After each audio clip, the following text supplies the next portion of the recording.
more. Dear brothers and sisters, let us go into the breach. I kind of chuckled a little bit because if you thought this election cycle couldn't get any crazier, well, it just did.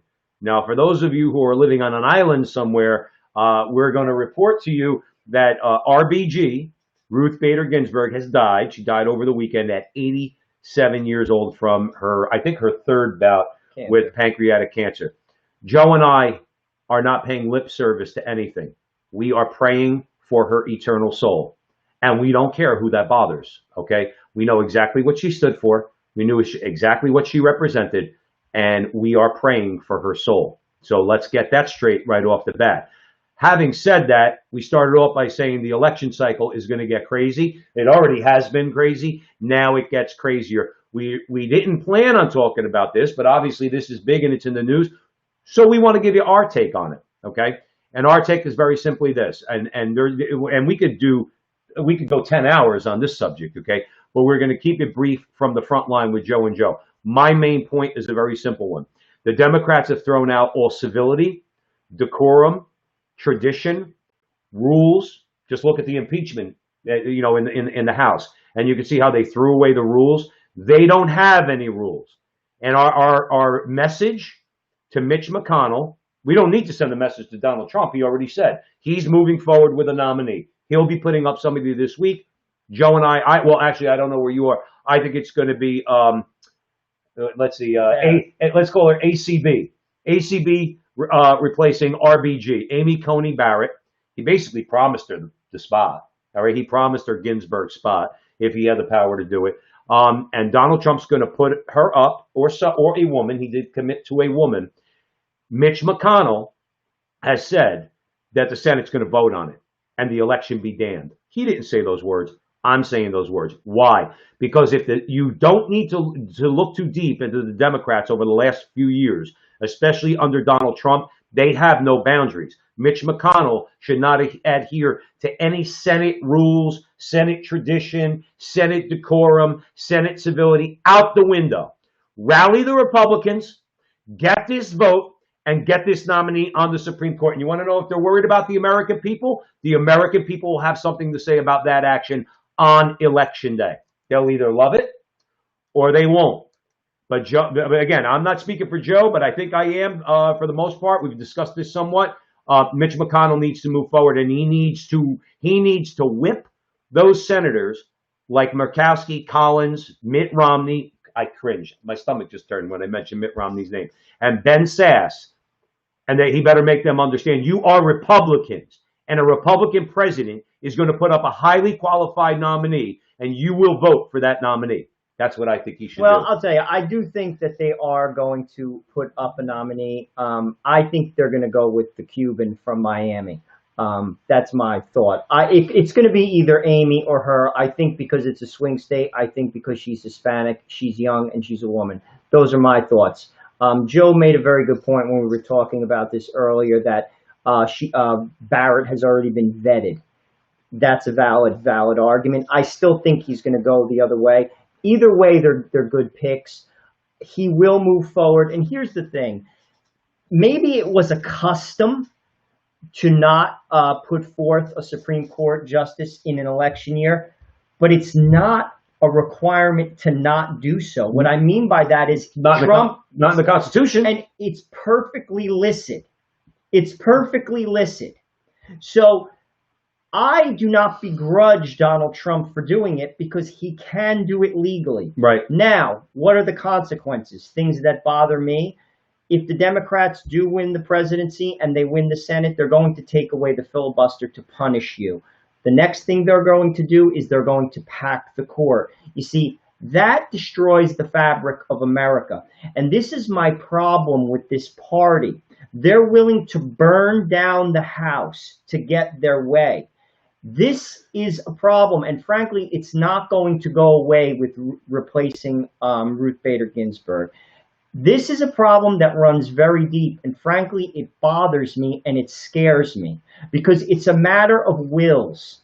This party absolutely, positively refuses to lose, and when they lose, they change the rules. And that's what they're going to do.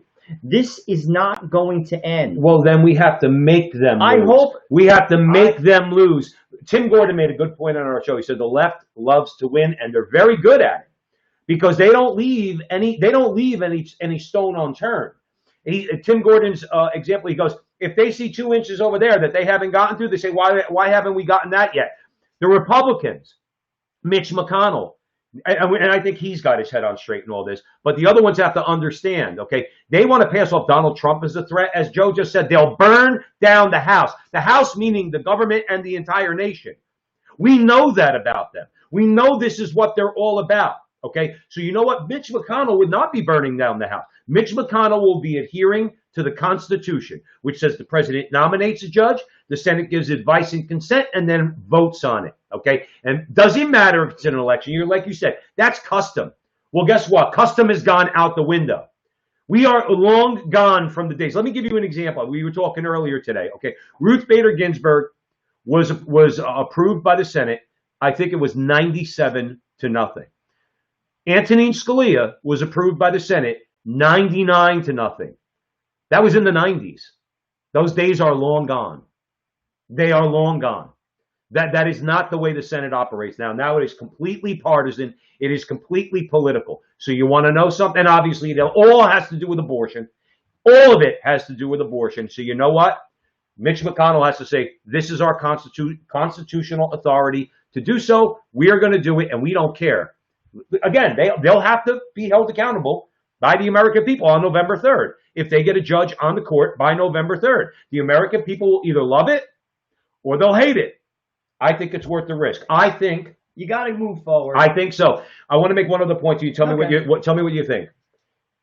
Trump right now, in this moment, because of RBG's passing, okay, in this moment, he should assume he's losing the election, and Mitch McConnell should assume, okay, even if it's just a thought in their head, that they're going to lose this, that the Republicans are going to lose the Senate. Could happen. And in which case, they have an historic opportunity. And that is historic because the court has not been solidly conservative in a very long time, okay? So this is an historic thing. They should assume they're going to lose, and they're never going to get this chance again. That's what they should do, okay? And this way, if Breyer dies or retires or whatever, and it's a Democrat, well, a Democrat's replacing a Democrat with a Democrat. That's how important this is. They should assume they're going to lose and say, well, we have an opportunity here. Let's get another conservative on the court. What do you think about that? I think there's no question you have to move forward. There is no question you have to move forward. Sadly, you have to play to win. This is a battle of wills. And frankly, I'm going to be honest, I think they have the stronger will. Republicans have to toughen up here, people. The problem is, and I've been sensing this when I hear various interviews, particularly on Fox, I don't even think they have the will, because here's the thing. I don't think they actually want a conservative court, a truly conservative court, because there's certain things, like Joe said, abortion.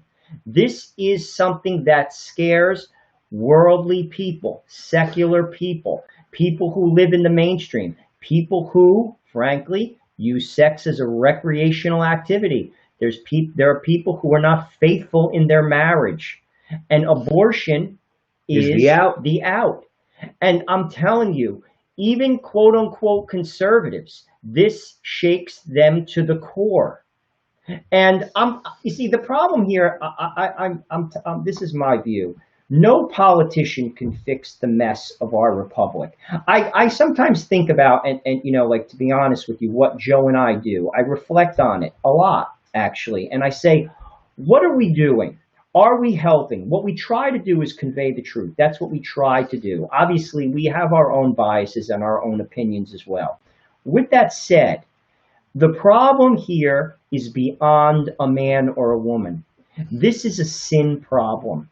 Our country has bought into a lie. The horse is out of the barn.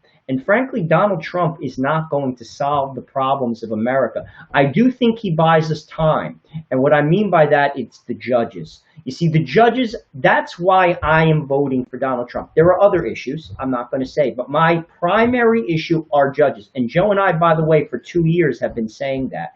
It's not just Supreme Court judges, it's also federal court judges. Mm-hmm. This is the issue. And look at our video from last week if you want to see the breakdown and how Donald Trump has changed the federal judiciary. He's flipped 3 circuits, okay, and he could, and on 3 of those circuits, 2 of those circuits cover New York, New Jersey, and Pennsylvania. Okay, we're going to talk a little bit about one case where a Trump judge smacked down Governor Wolf in Pennsylvania, and another 4 years of Trump, and every single federal court in this country, federal circuit court in this country, could have a majority Republican nominated judges on it. That includes the liberal Ninth Circuit on the West Coast. So let's get it straight. We get our democracy back if we have the judges in place. Well, it protects us. But the problem is still there. You see, this is where America, like, to be honest with you, I don't know what could, well, it's only God that can fix America. What I would encourage people to do, I mean, we're Catholics. What I would say is we have to turn to God. We have to pray and we have to fast for our country. This is my solution. On top of speaking the truth, but you can't speak to a hard head. Sadly, you can't convince a lot of people, even with blatant truths. They don't want to hear it. I mean, I just was listening today to Joe Biden, who just referred to 20 million people are going to die of COVID-19 before my speech is over. He misspoke. He obviously wanted to say 200,000 people. He said 200 million people. This man, and I'm saying this objectively, he is not prepared or capable to hold that office. He's not, I'm not going to say he's senile or he's suffering from dementia. What I'm going to say, and I think it's a fair statement, he's simply not sharp enough to hold the position. As Joe said when I was talking to him about this, he's not going to hold the position. Right. He is a figurehead. He's the Manchurian candidate. That is a fact. By the way, Kamala Harris is a figurehead too. Right. She's not going to be president. If Biden gets declared incapacitated or just falls on his sword and she sits in the Oval Office, you can forget it. Obama and all the men, let's get that straight, all the men in the Democrat Party are going to say, we're not calling you Mrs. President. Go in the corner and shut up. You just do what we tell you. That's going to be Kamala Harris. Kamala. And this is where we're at. I'm telling you, we just interviewed John Horvat, who runs the American operation for tradition, family, and property out of Pennsylvania. He was like, down the road, there won't even be elections. Right. Just like what you have in Russia. Putin is the leader until he dies. Those elections are a farce. The person that was basically his newest rival just magically died. Mm-hmm. So my point is, this is the direction we're headed in. And I got news for you, and then we'll get to our stories. If Biden wins through fraud, the next step is they're going to institutionalize the fraud. They're going to make the fraud legal. Everything the Nazis did in Germany to the Jewish people was gradual and legal. And legal. I'm not saying that they're Nazis, but what I am saying is if they win by fraud, i.e. the mail-in ballots and the lawyers choose the president and not the people of the United States, whoever has the better lawyer team wins, they will then institutionalize the fraud. They will pack the court. They will take away the filibuster. They will water down our rights, the First Amendment, the Second Amendment, and basically they will absolutely and utterly change this country fundamentally. Now, some people want that, but a lot of people don't.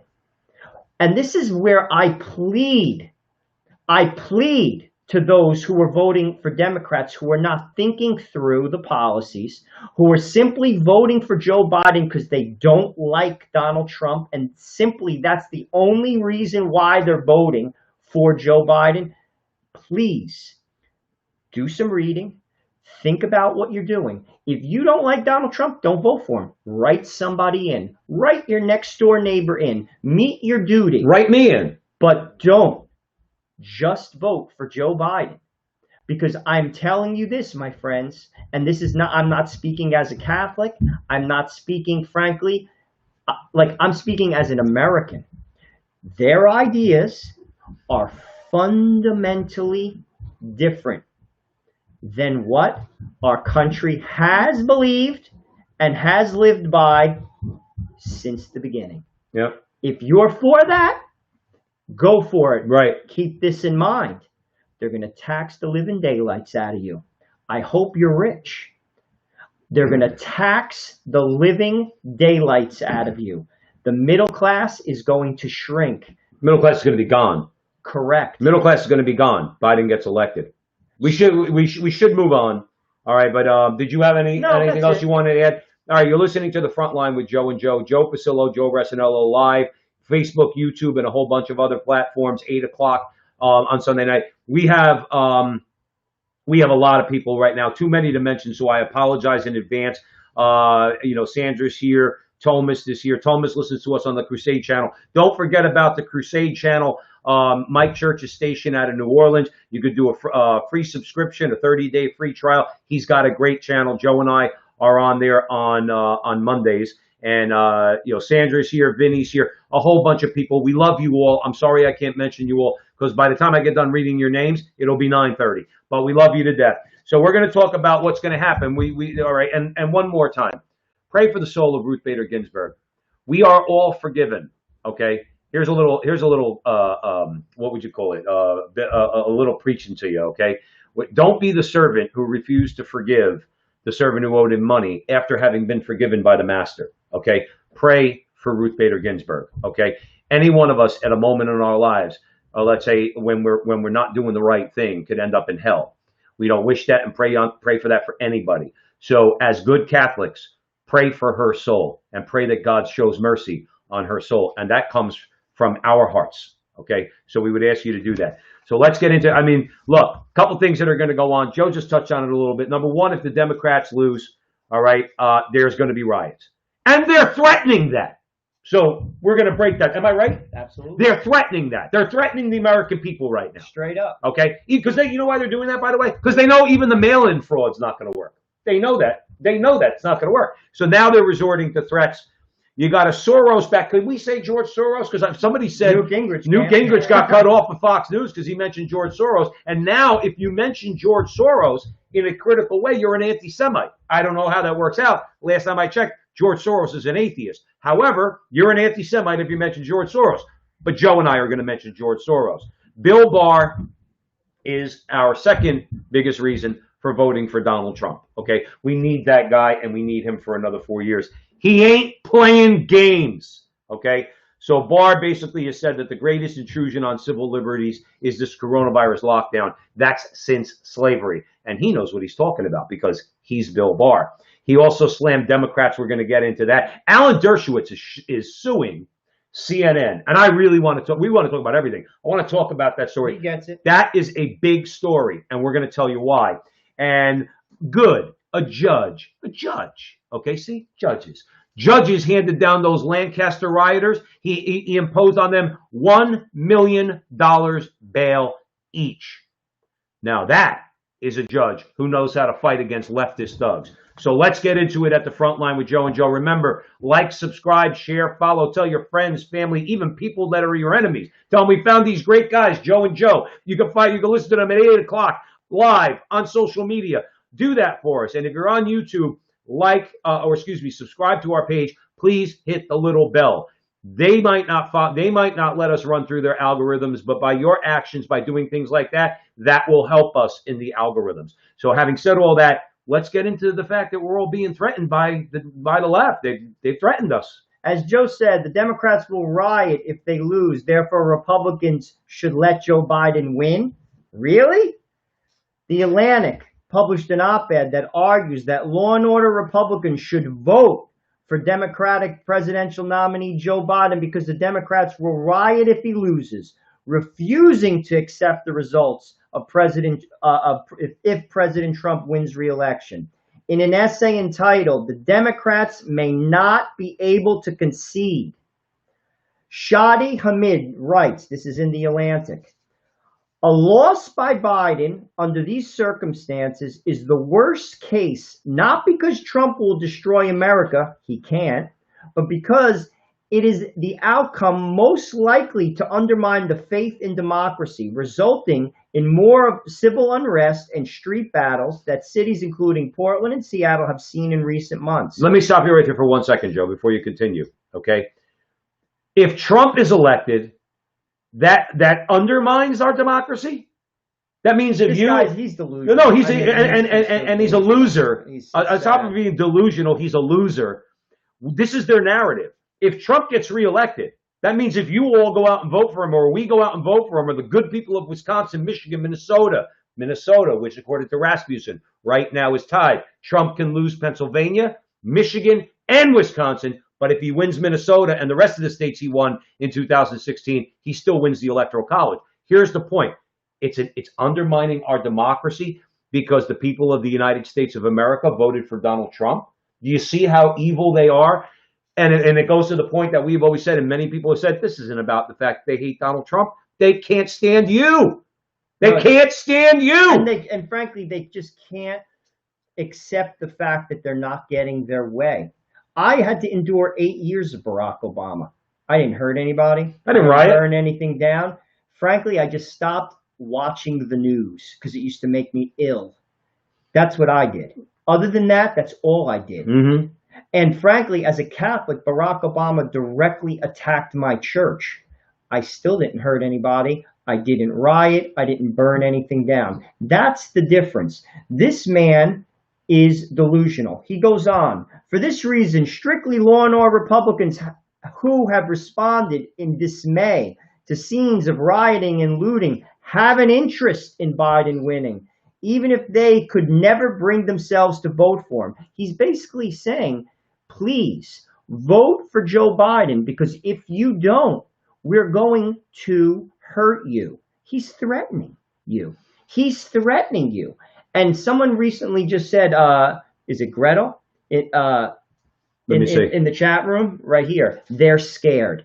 I do believe that. I do believe that. This is a person who is scared. And if you ask me, I think this is a pathetic statement to make. You know, Shahid goes on. This is what he also says. He says, in presidential elections, once a fluke, twice is a pattern. I struggle to imagine how, beyond utter shock, millions of Democrats will process a Trump victory. A loss for Biden, after having been the clear favorite all summer, would provoke mass disillusionment with electoral politics as a means of change at a time while disillusion is already dangerously high. I would agree with him there. If Democrats can't beat a candidate as unpopular as Trump during a devastating pandemic and a massive economic contradiction, they're incapable of possibly ever winning the election to take the presidency. But why is it that this guy will not accept the fact that the American people don't want this radical agenda from the left? And he brings up COVID and the economy. We had the best economy in my lifetime before COVID. The best economy. So you think the American people are stupid? What's his name? Hamid? Oh, you think we're all stupid? We don't know that it was the coronavirus and the lockdowns imposed by Democrat governors way too long that have caused the economy to lag this far and to struggle this long.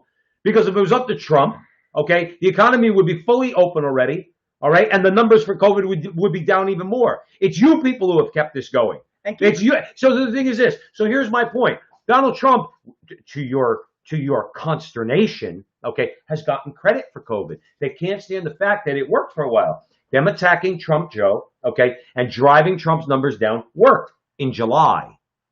But guess what? Now the American people look and say, you know what, Trump, and especially in comparison to Cuomo, who killed old people in the nursing homes, Murphy, okay, the governor of Connecticut, the governor of Massachusetts. Notice they look at it and say, you know what? Trump's actually done a pretty good job. And it's reflected in the numbers. So when this guy laments that the economy and COVID couldn't bring down Donald Trump, it's because people who have brain cells in their head say Trump gave us the best economy we've ever had. And he was not responsible for COVID. In fact, he did a really good job when it came to managing COVID. And they can't stand that because, Joe, their narratives don't stick. Well, they don't stick. Well, at the end of the day, I mean, The Atlantic, just so you know, I mean, they were responsible for a story earlier this month claiming that President Trump disparaged the troops, which has been refuted by over 20 witnesses, including the former National Security Advisor, John Bolton, who doesn't exactly like Donald Trump. Right. Let's be clear about that. So they lied about that too. It's another narrative because they tried to get the military against Donald Trump because they know the military loves Donald Trump. So they tried to spin it where he said bad things. He said somebody said mean things. Thomas said Trump says mean things. He said mean things about the military. You know why they're doing all that? Right? Because in a coup, you need the military. They're Joe, don't think that they don't think. They're thinking 17 steps ahead. You think the military, the American military, I'm talking about the rank and file. No, but that was. Do they really think the military is going to listen to them? The same people that spit on them when they came home from Vietnam? They're trying, is my point. That was an attempt. And, and I'll be honest with you, I'll throw another attempt. Donald Trump, when he spoke out against the generals and said, I have an issue with them, and that was also a play.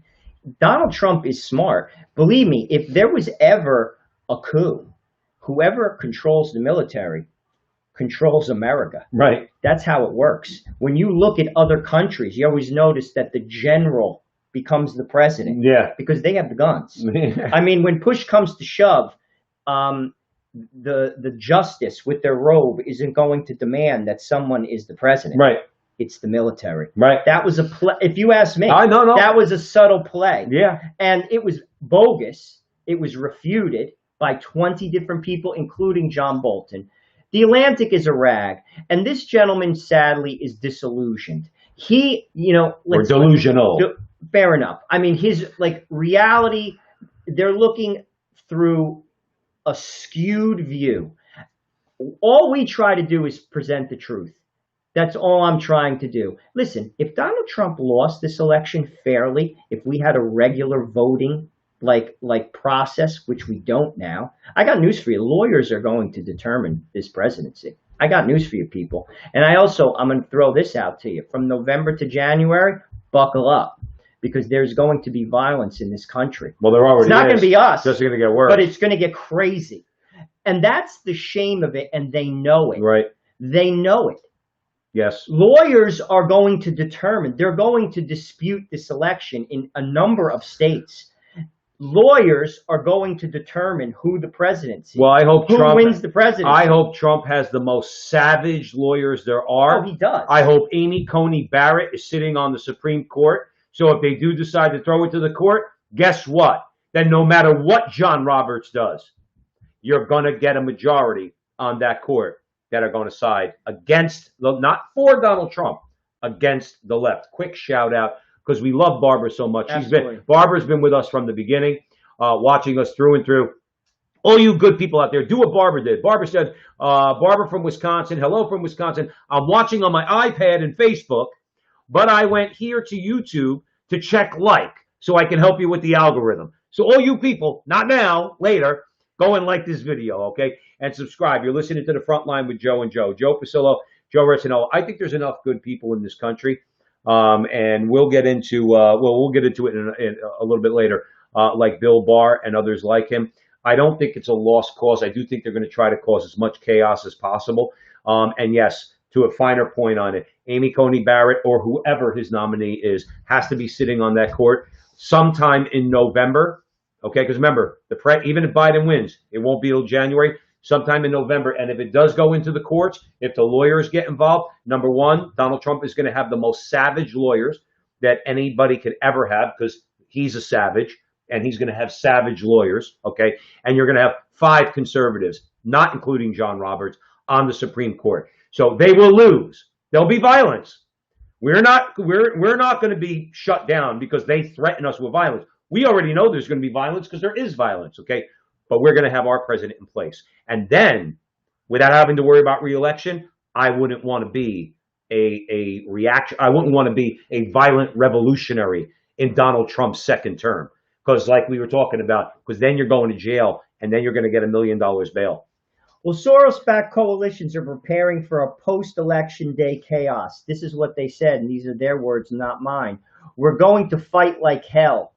Under the guise of seeking to prevent constitutional crisis, I say that in quotations, a massive network of well-funded left-wing activists and progressive groups are training, organizing, and planning to mobilize millions of Americans should President Donald Trump contest the election results, refuse to concede, or claim an early victory. More than 80 advocacy groups and grassroots organizations have joined in a broad coalition calling itself Protect the Results and proclaiming that we cannot ignore the threat. This is their words, not mine.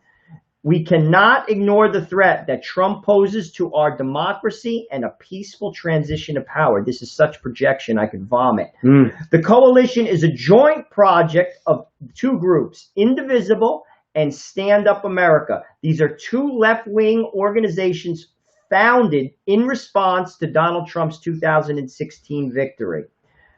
Their goals: to organize and resist Trump's dangerous agenda, to defeat Trump and his enablers, these are their words, seeking to protect election results by use of its millions of members. The coalition calls to take coordinated action, these are their words, not mine, and to prepare for a potential post-election crisis.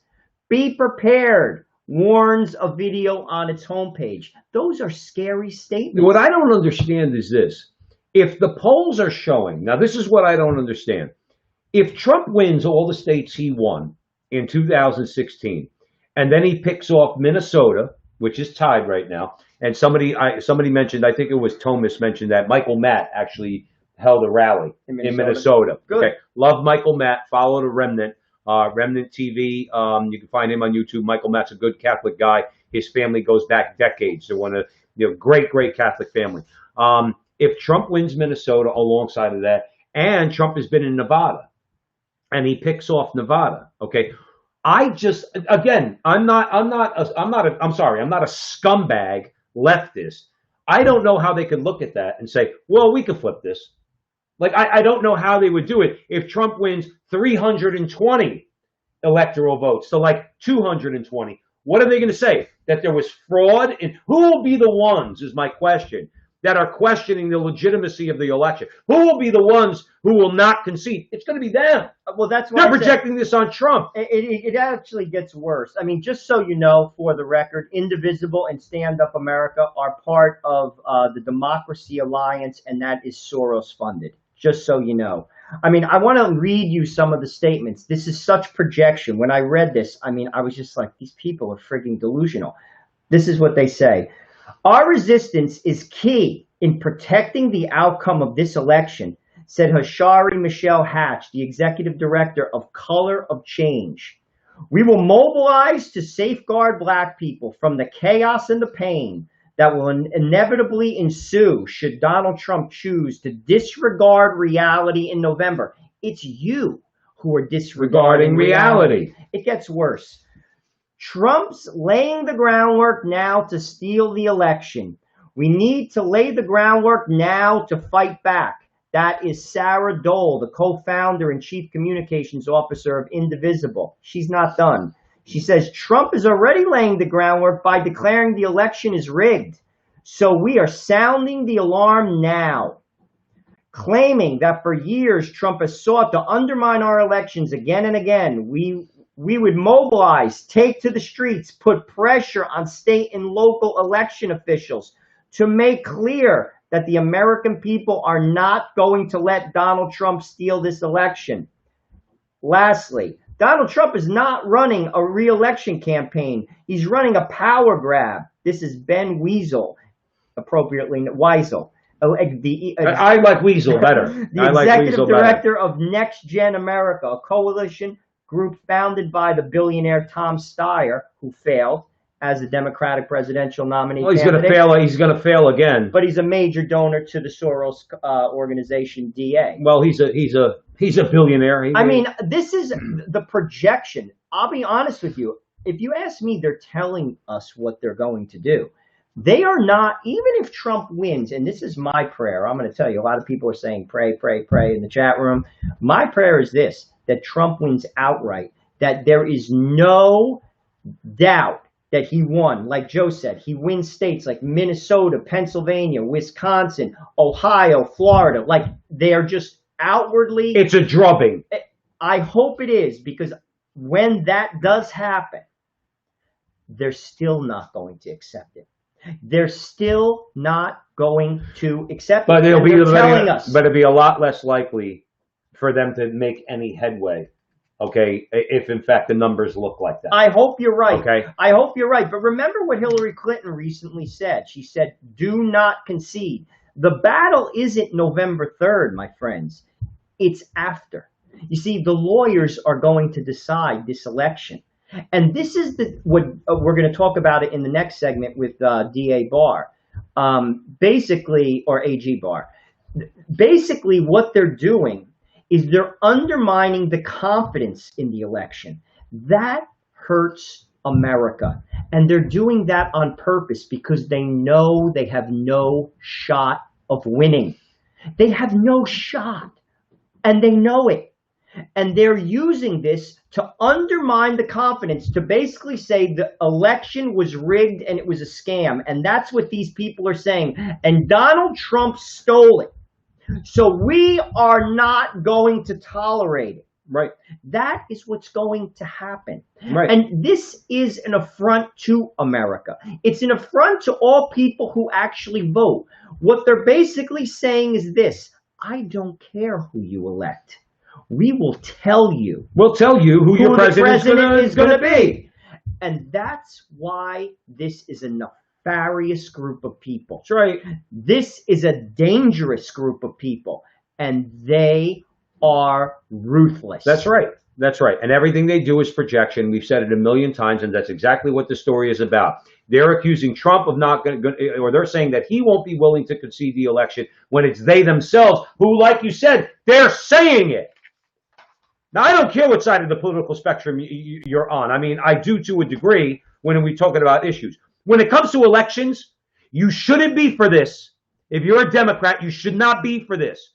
You should not be for replacing the going to the voting booth with mail-in ballots, which you know are rife with fraud, all right, with potential fraud. And the other thing, too, for all you Democrats, don't you dare think that the shoe won't eventually be on the other foot.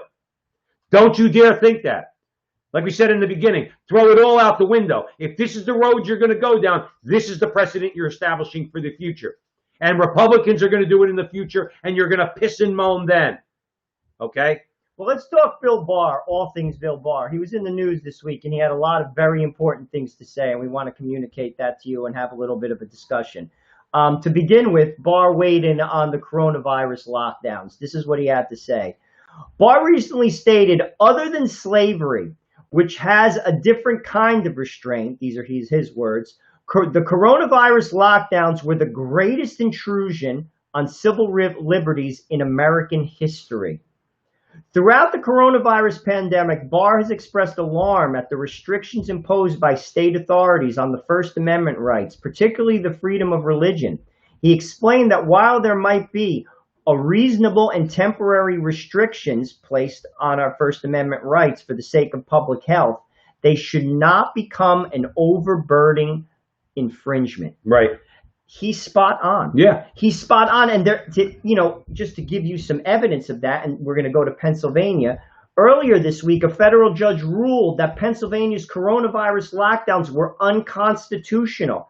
While the state's actions may have been undertaken with the good intention of addressing the public health emergency, and this is the judge that Joe alluded to in the beginning of the show, Judge William Stickman ruled, even in an emergency, the authority of government is not unfettered. You get that? You get that, Murphy? You get that, Wolf? You get that, Whitmer? It's not unfettered, even in an emergency. The liberties protected by the Constitution are not fair weather freedoms. Yeah, they don't come and go based on what you think when you wake up in the morning, Murphy, or Cuomo, or Wolf, or the rest of you.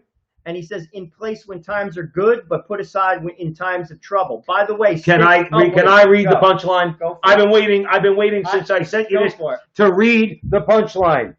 Judge William Stickman, age 41, is an appointee of Donald J. Trump. Mary Day in the chat room knows it too, and that's why judges are important. People, this puts an exclamation point on our point for 2 years. Right, and if you had Biden, so let's just put it in practical terms, okay? We're not talking ideology here. Practical terms. If Joe Biden gets elected president, Tom Wolf gets to do whatever he wants to the good people of Pennsylvania. Gretchen Whitmer gets to do whatever she wants to the good people of Michigan.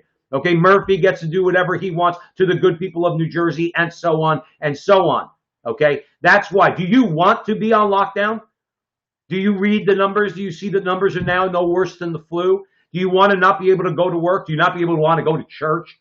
Do you not be able to want to have a party or a barbecue? It's wintertime now, or going to be. Do you want to have a party in one of your homes for your family and have a get together without the Gestapo knocking on the door saying you're not wearing masks and social distancing?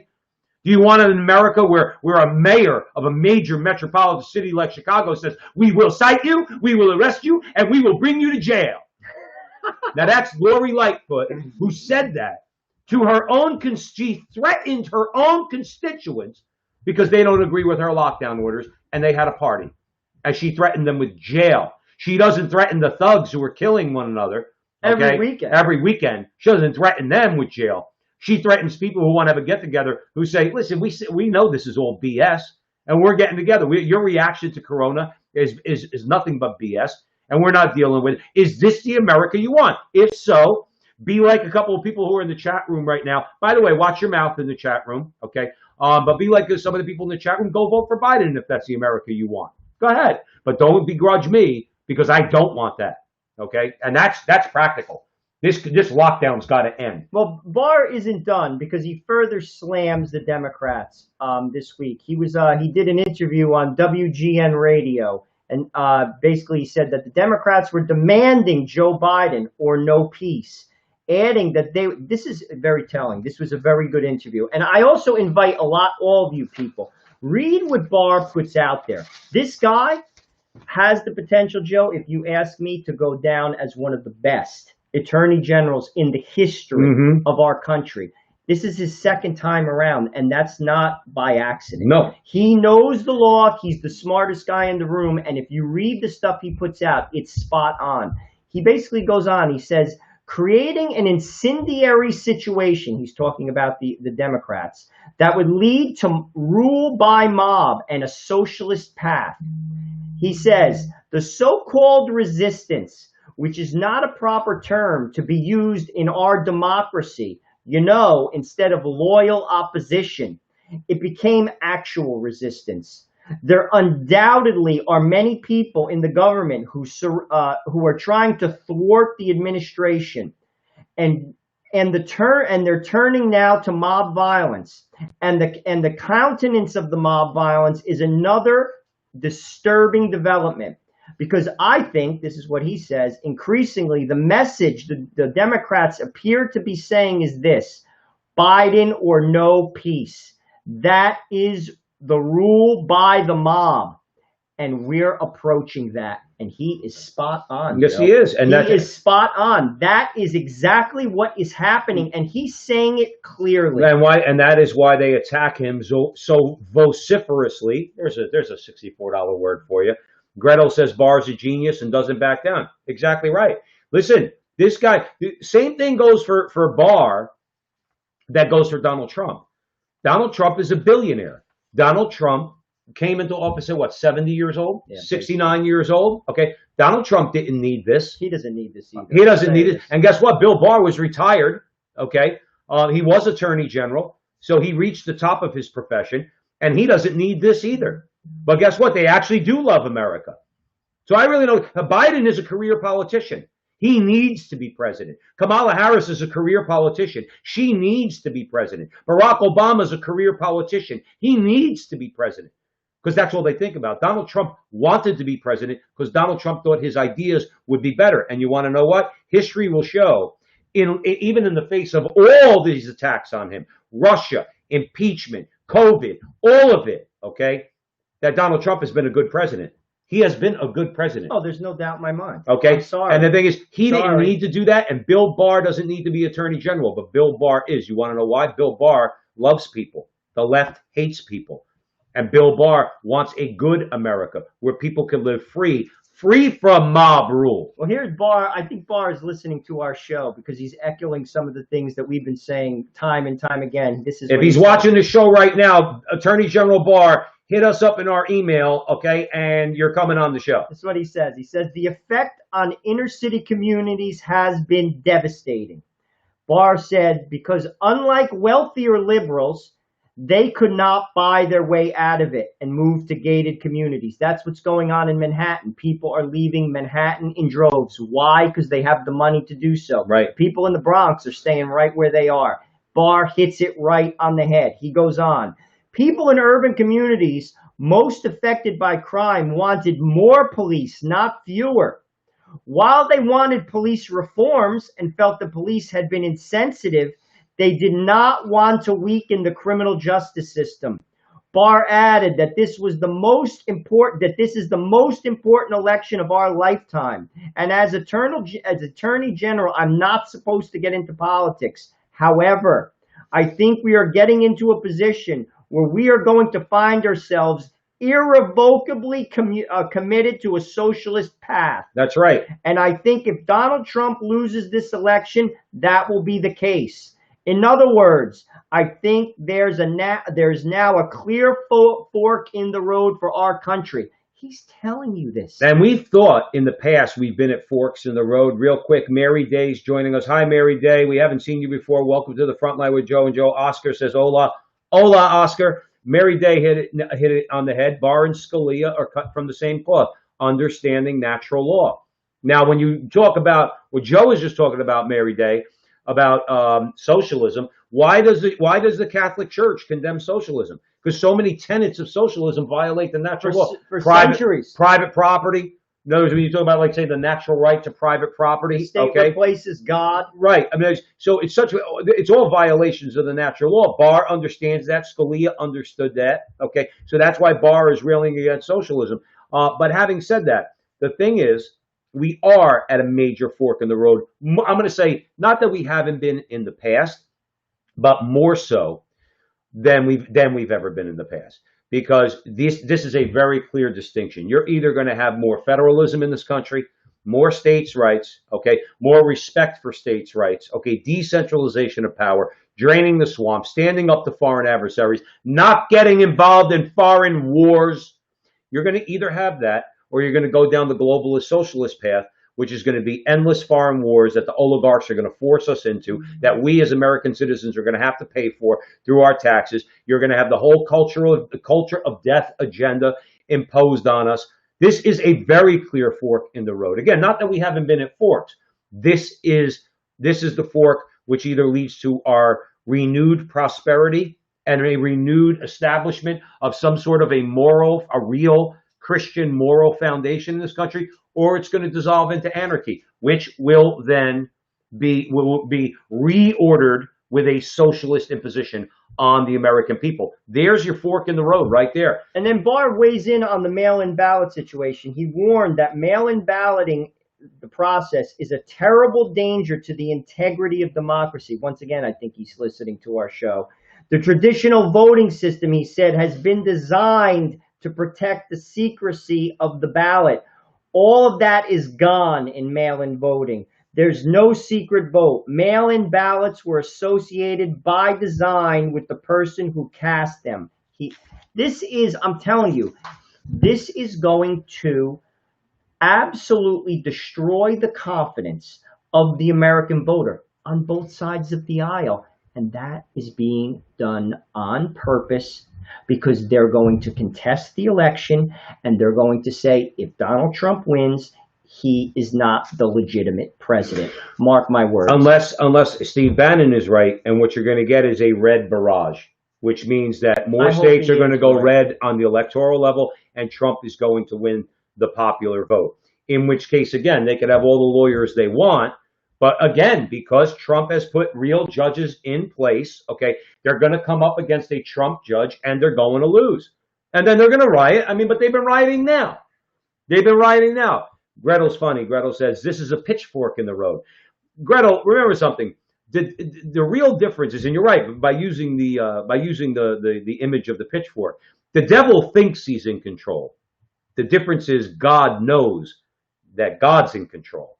Now, again, does that give me hope no matter what happens? Of course. But because God is in control of human history doesn't mean that we don't have to do our part. That's why I disagree with some people in the chat room who say, well, I don't know where this is being broadcast right now. It must be a rosary site, and saying, well, we got to pray the rosary. Joe and I pray the rosary every single day. We don't deny the power of God and his working in all of this. But we still have a duty and an obligation to fight against evil, to speak out against it. And evil comes through politics. What is one of the biggest weapons of the devil? Governments. You think Stalin wasn't a tool of Satan? You think Mao wasn't a tool of Satan? You don't think communism was an inspired thought for Karl Marx from Satan? So give me a break, all you spiritual warriors out there. Joe and I pray our rosaries every single day. But we also do our part to fight this battle because souls are at stake. And Sean, who's my roommate from college, who lives in Pennsylvania, he basically says that Pennsylvania extended the voting 3 days after the election. Again, a very dangerous practice. By the way, Biden, Hillary lost Pennsylvania. It was 44,000 votes. That was the difference. It's going to be worse now.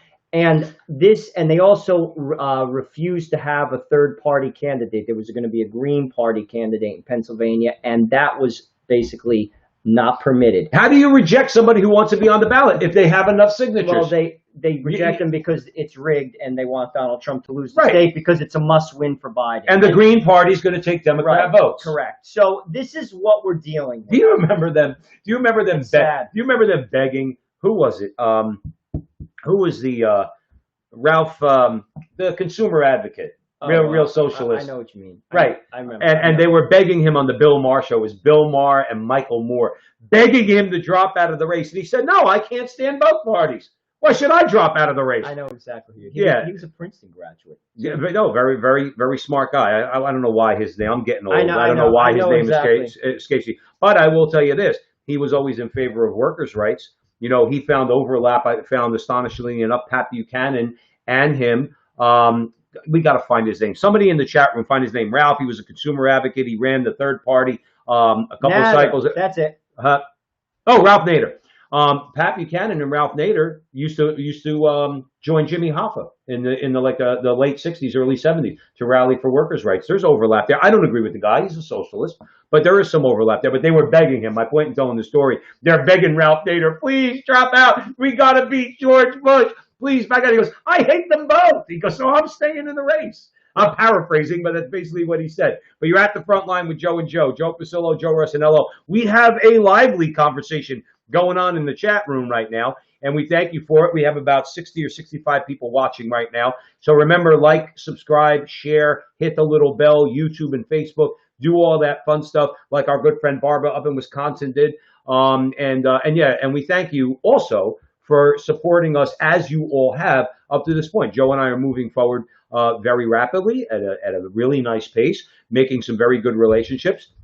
You'll see a couple of recent interviews we did on our Facebook and YouTube page. We just interviewed John Horvat, who's now become a friend of the show. We talk to him at least once a month. Okay, Tim Gordon, he decided to come on the show. We had a great conversation with him about Catholic voting. That's also on our Facebook and our YouTube page. And there's really a lot of great interviews on there. So we encourage you, please, binge watch. Don't binge watch Netflix. Binge watch The Frontline with Joe and Joe.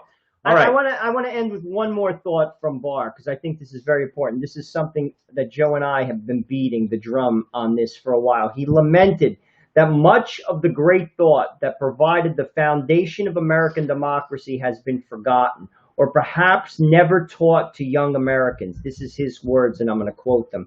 He says, I personally think, and I've been saying this for decades, that the only way out of this is school choice. Oh, I forgot about that part. This is so important. Where we return education to the control of parents. He said that it is harder to believe that public schools could be neutral, and he says that in quotes, given that what is being defined as neutral was rejected by many Americans. The schools are controlled by the left. This was one of the biggest defeats of conservatism in America. We lost the education system. They gave it up. From kindergarten to Harvard.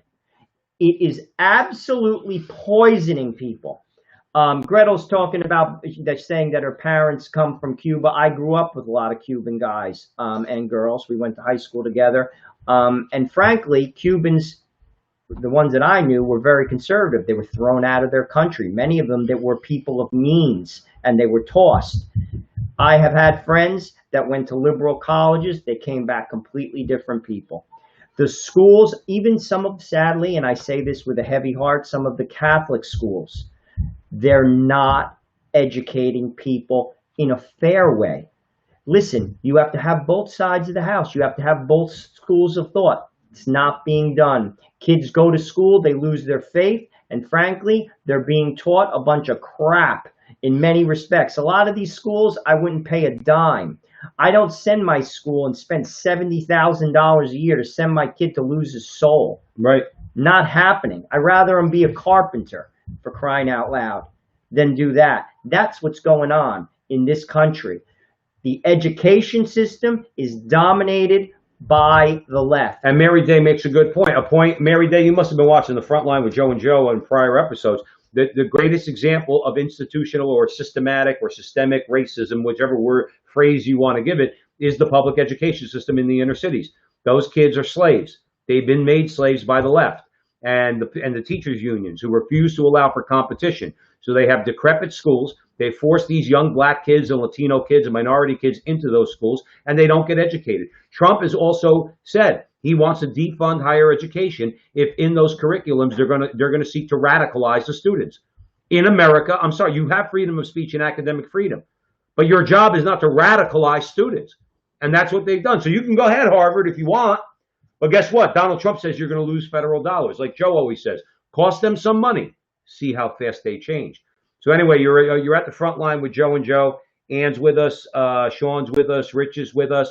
So where are we headed next, Joe? We're going to talk Alan Dershowitz. This is a great story. I think this is a very important story, and we encourage you to stick around for this one, because this story, in my view, when I first read it, okay, I don't know what anybody else is saying about this. In our view, this could be a major, major defeat for the mainstream media, who is also, yes, the enemy of the American people. The mainstream media is your enemy. So listen closely, please, to this segment. Harvard Law School professor, former professor Alan Dershowitz is suing CNN for $300 million for misreporting the substance of his defense of President Trump in the Senate impeachment trial earlier this year.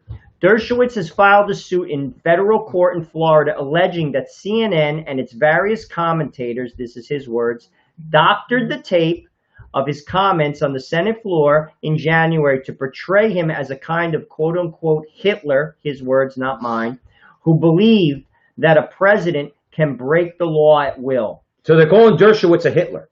Though the president was ultimately acquitted, Dershowitz believes that CNN's incorrect portrayal of his argument in defiance of the available evidence caused him reputational harm. You see, this is something that Joe and I, again, have been saying time and time again. You move the dial with money. You see, principle has gone out the window. Keep this in mind. This man was the youngest tenured Harvard professor in the history of the college. He was a tenured professor before he was 30 at Harvard. He knows the law. And as Sean, my buddy from PA, my roommate, Sean Dever just said, he's brilliant. Why would he put a suit forward if he thought he was going to lose? He wouldn't. He would not.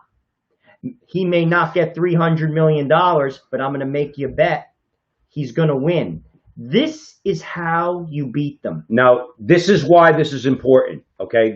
My initial reaction when Joe said we were covering this story, well, because as all of you know, or many of you know, or maybe you don't, Joe and I look over the last week. So a lot of the stuff we cover here, you're getting our take on stories that have already been covered, but that's fine because we want to break it down. We find them important. Some have been covered more widely, some have not, okay? So we're sure people are talking about this, but here was our take on it. Nick Sandman, our guest, that was the young man from Covington Catholic High School who sued CNN, Washington Post, and there's still other lawsuits going, okay? He sued CNN and Washington Post for $250 million each, okay, and wind up settling. Now, the amount was not disclosed. That's probably part. Sure, it was a lot of money. I'm going to guess Nick Salmon and his family probably could use that money. I'm going to guess that Nick Salmon, as a young man, obviously a young man in high school, has really gotten done, really has been done reputational harm. In other words, his future will be affected because of the lies of CNN and Washington Post. So I don't begrudge Nick Salmon and his family for taking that settlement. Here's my take on Dershowitz. Dershowitz is in a position right now to really put the mainstream media in check, and here's why. Dershowitz is wealthy. He doesn't need the money. He's older, okay, and he has a chance to follow this all the way through to a jury verdict, which he'll win, by the way. He will win. I'm going to read to you in a second exactly why he'll win, okay? He will win, and he will cost them $300 million. Now, that's big bucks. That's a lot. If you're Zucker, Jeff Zucker, who runs CNN, what'd you pay Salmon? Let's assume Salmon's family got 10%. That's $25 million. Let's say Washington Post, that's Bezos. Let's say he paid Salmon $25 million. Okay, that's a lot of money. That's not $300 million. And if Dershowitz wins, which he will, that tells the media, next time you lie about somebody, you better make sure they're poor and they need some money. Because if it's somebody of means, like an Alan Dershowitz, they're going to take you right to a jury verdict, and it will cost you hundreds of millions of dollars every time you lie about somebody. You know what that'll do? Joe, what's it all about with these people? It moves the dial. What's it all about? Start costing CNN and Washington Post $300 million every time they lie about somebody. You know what they're going to stop doing? They'll change. They're going to stop lying about people. And let's also talk about this. Why did CNN attack Dershowitz? I said this during the impeachment trial. His voice is the only voice you should listen to. I listened to his, it was brilliance. Pure brilliance. Who are you talking about? Dershowitz. It was a 45-minute presentation. He broke down the law and broke down the history of impeachment. Right. It was pure brilliance. And I'm going to tell you this. All the other speakers, lawyers, politicians for 3 days, not a single word was worth listening to except Alan Dershowitz. You listen to his voice and you know Trump is getting off. They knew it too. That's why they discredited him. Mm-hmm. And that's why they're going to lose. And he knows it. His presentation sunk their case. It was spot on. That's right. And that's why they attacked him. And message to Alan Dershowitz from the Frontline with Joe and Joe. We're running a little bit late, so I'm not gonna read it, but you could go and read it for yourself. This is an article by Joel Pollack. I think either the Federalist or Breitbart, but just look up Joel Pollack. Basically, Alan Dershowitz sues CNN, where it breaks down what Dershowitz actually said and what CNN claimed he said.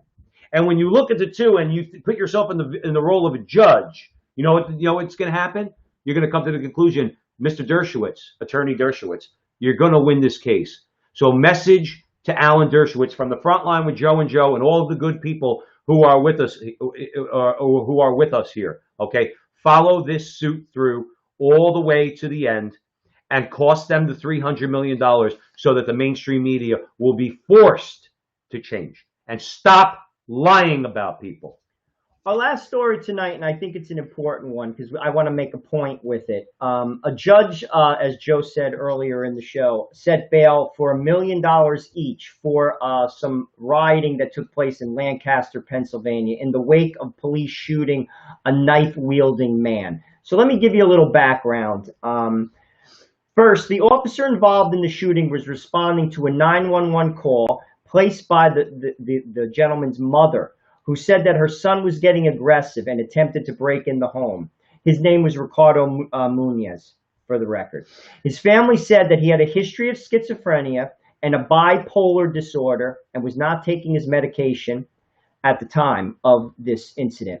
Munez was scheduled to go on trial for allegedly slashing 4 people in a knife attack in 2019. So this is not his first incident. That doesn't mean he should be killed, but just to give you some background on who he was. Now, the police, after this took place, basically arrested 12 adults and 1 juvenile for staging riots. And as I said, they had $1 million bail each. So that means you got to put up 10%, $100,000 to get out of jail. What does this say? This says to me that they mean business. That's number one. That's how this stops. That's how this stops. That's number one. Number two, the people of America are not behind the mob anymore. It's a loser for the Democrats. And by the way, now that you have a Supreme Court justice that is going to be put up, he or she, most likely it's a she, is going to be conservative. Any riots that take place works against the Democratic narrative. Well, they know that. But it's going to happen. Don Lemon and Chris Cuomo actually admitted that. They know that this is going to happen. They cannot come out in support of organizations that do this. Now, you'll watch the wordsmithing. They will not use the word Antifa. They will not use the phrase Black Lives Matter. Recently, Joe Biden was in an interview. It was another one of his embarrassing interviews where he played NWA, F the police. Did you hear that? I did not hear that. Oh, dude, it's embarrassing. His people must have cringed. He was trying to basically make an appeal to the homeboy type of thing. So he has his phone and he's jamming. I kid you not, NWA. Really? Swear. That's crazy. He doesn't get it, but that's beside the point. The point of the matter is this: the mob is a loser for the Democrats. It's a winner for Trump. During these judiciary period where they're going to pick somebody, any mob violence goes against Biden, unquestionably. But this is how it stops. You see, there's been too much of a light touch. This cannot go on anymore. And frankly, I think if Donald Trump wins, we're going to see him stop it. You have to put your foot down, like this judge did in Pennsylvania, no less, with Wolf as the governor, basically saying, no, basically, these cops were justified. This man's running at them with a knife. He has a history of violence. What are you supposed to do? What are you supposed to do as a police officer? He was killed. You riot. Guess what? You're going to jail and you're staying in jail.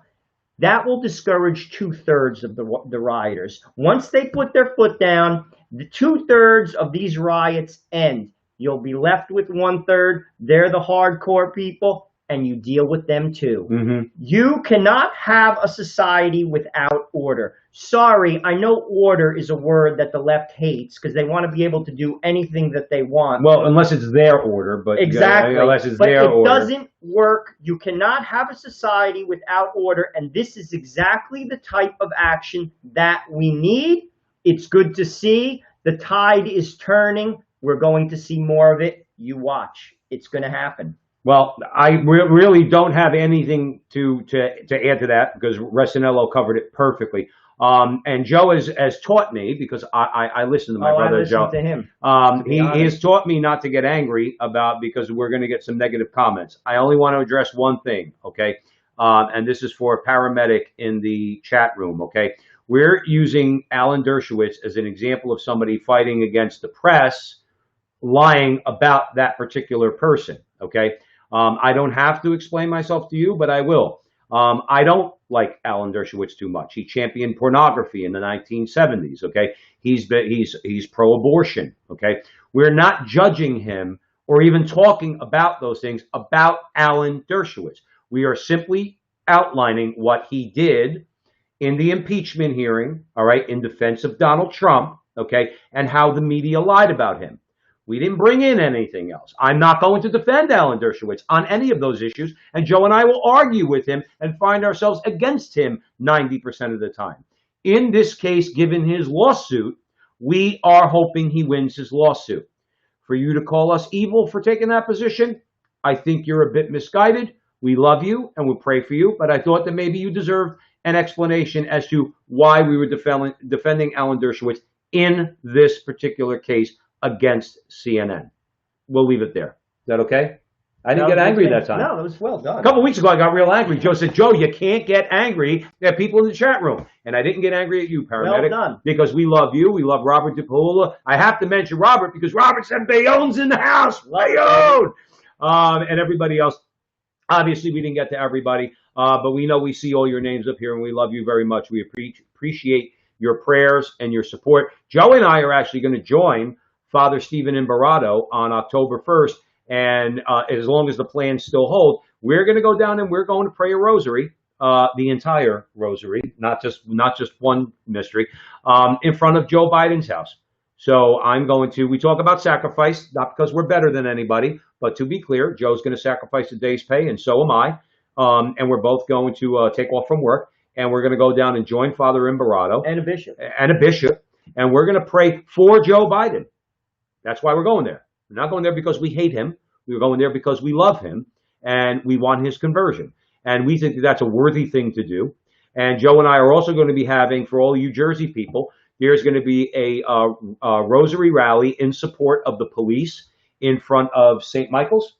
Yeah, in Lyndhurst. Is this etched in stone? Yeah, absolutely. 9 o'clock in Lyndhurst at St. Michael's, and then in Linden as well at 11:30. What's the parish in Linden? I don't recall. It's a Polish parish. We'll let you know. We're going to let you know about that, and we'll announce that more. So we have a bunch of rosary rallies coming up because we understand that no matter how much we shoot off our big mouths, and we do think this is important because we have to broadcast the ideas out there to refute all the lies and to shed some light on things for all you good people. But we are faithful Catholic men who ultimately are going to look to God to right the ship.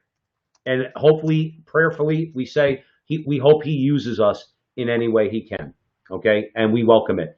So we want to thank you all for being at the front line with Joe and Joe Pasillo and Joe Resinello. Sunday nights at 8 o'clock, we always go live across a number of different platforms, particularly Facebook and YouTube. Make sure you like, subscribe, and share and follow and all that stuff on Facebook and YouTube. Also follow, please, Catholic Media and Holy Faith Media on Facebook and YouTube. That's our guy, Jonathan Ross, our friend up in Canada who produces our content, makes it look real nice and gives us the software available so that we could get out across multiple platforms. That's why our audience is growing. So Holy Faith Media, Catholic Media, and also we welcome and say hi to all you Arana Nation people, A-R-A-N-A, up in Canada because we're on your platform also. So we thank you. Please subscribe and hit the little bell for all of those sites. And until next week, I mean, there's going to be a lot more to cover because it's just gotten a lot crazier. Until next week, we thank you. And remember that our conversation is your conversation. And that conversation, it's going on everywhere. So we'll see you next time. Thank you for listening.